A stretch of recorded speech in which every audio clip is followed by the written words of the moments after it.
Mirë se vini në kanalin ton, mos harroni të bëni subscribe dhe të klikoni si përzieles për të marrë njoftimet më të reja. Faleminderit! Mos I hidhni kurrë lëvozhgat e vezëve ja përse shërbejnë. Sipas ekspertëve, nevoja për doza të bollshme ditore të kalciumit është diçka tepër e rëndësishme për organizmin ton. Në këtë video, ju do të njiheni me detaje të nevojshme për lëndët ushqyese që përmban lëvozhga e vezës. Po ashtu, kjo video do t'ju shpjegoj se si ta konsumoni pluhurin e lëvozhgës së vezës. Kalcium. Lëvozhga e vezës është një nga përbërësit më të pasur me kalcium që gjendet në botë. 90% e lëvozhgës së vezës përmban kalcium, minerale. Në lëvozhgën e vezës gjenden shumë minerale të tjera siç janë fosfori, magnezi, sodiumi, silikoni, hekuri dhe kaliumi. Aminoacidet. Në lëvozhgën e vezës gjenden disa aminoacide të rëndësishme siç janë cisteina dhe lisenia, të cilat janë thelbësore për shëndetin. Gjysma e lëvozhgës mund të plotësojë dozën e rekomanduar ditore të kalciumit dhe gjithashtu pluhuri I lëvozhgës zbutë dhimbjet e osteoartritit, lëvizjes së muskujve dhe pakson rënien e nivelit të dendësisë së kockave. Si ta konsumoni pluhurin e lëvozhgës së vezës? Ju duhet një lugë çaji me pluhur pasi përmban 800 deri në 1000 mg kalcium. Konsumojeni duke e përzierë me pak ujë gjatë vaktit.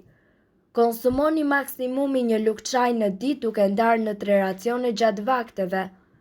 Mos konsumoni më shumë se një lugë çaji në ditë duke qenë se ky pluhur mundet të irritojë aparatin tretës.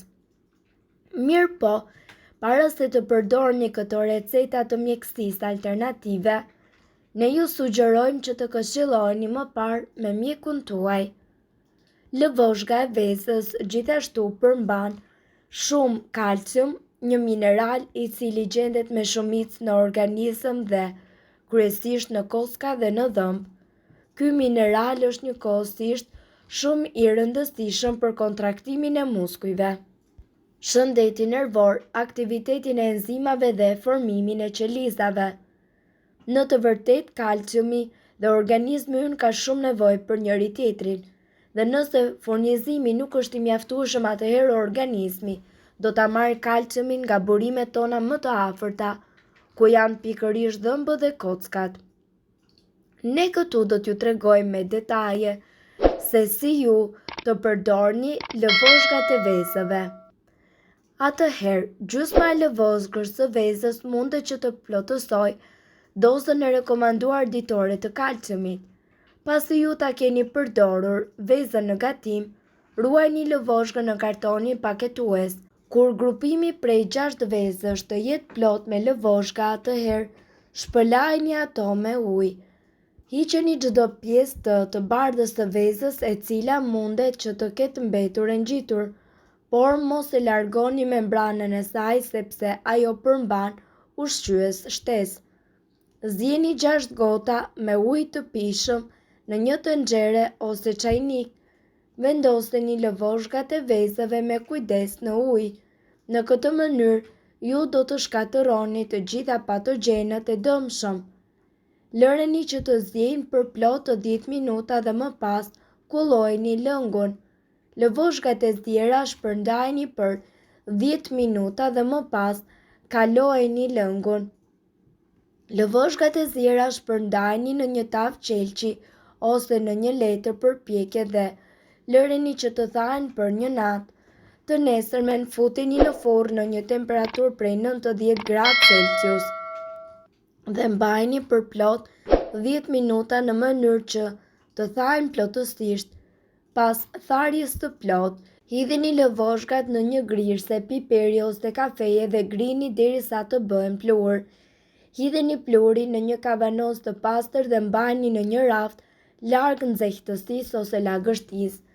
Veza është një ndër produktet që mbartë vlera të jashtëzakonshme ushqyese, renditur në listën e super 10 ushqimeve dhe nuk ka mëngjes më të këndshëm se vezët, sido që ato të jenë të gatuara.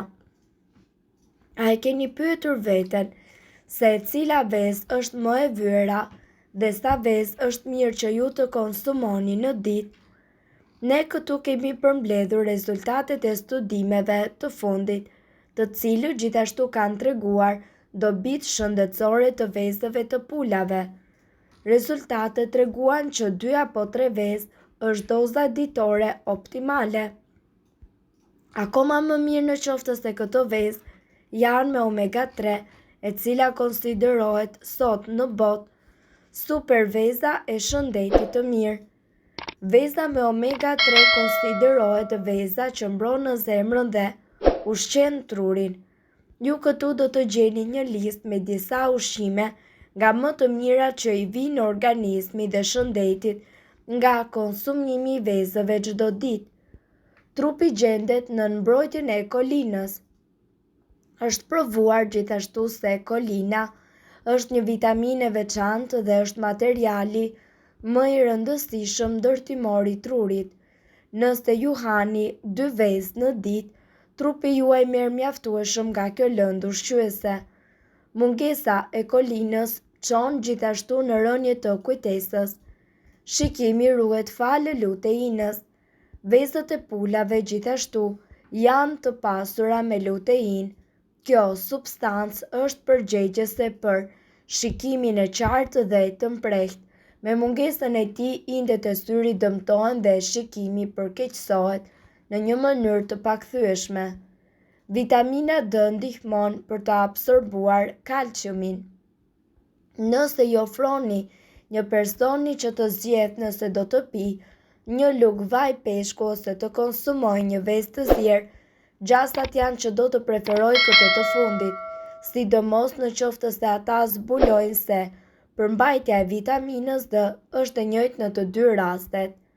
Për më tepër, shkencëtarët gjithashtu kanë gjetur një mënyrë të mirë për të rritur sasinë e vitaminës D në vezë, duke ju ushqyer pulat në mënyra të veçanta. Vitamina D ndihmon kalciumin për të absorbuar më mirë dhe njëkohësisht për të forcuar kockat dhe dhëmbët. Vitamina B mbron lëkurën, flokët dhe mëlçin. Biotina, vitamina B12 dhe proteinat e tretshme ushqyese kontribuojnë njëkohësisht në forcimin e flokëve dhe të lëkurës. Elementet që përmbajnë vezët e pulës promovojnë eliminimin e toksinave nga mëlçia. Filloni të humbisni peshë. Shkencëtarët donë në përfundimin se në qoftë se ju kombinoni një ushqim me pak kalori me vezët për mëngjes, ju do të humbisni në peshë 2 herë më shpejt.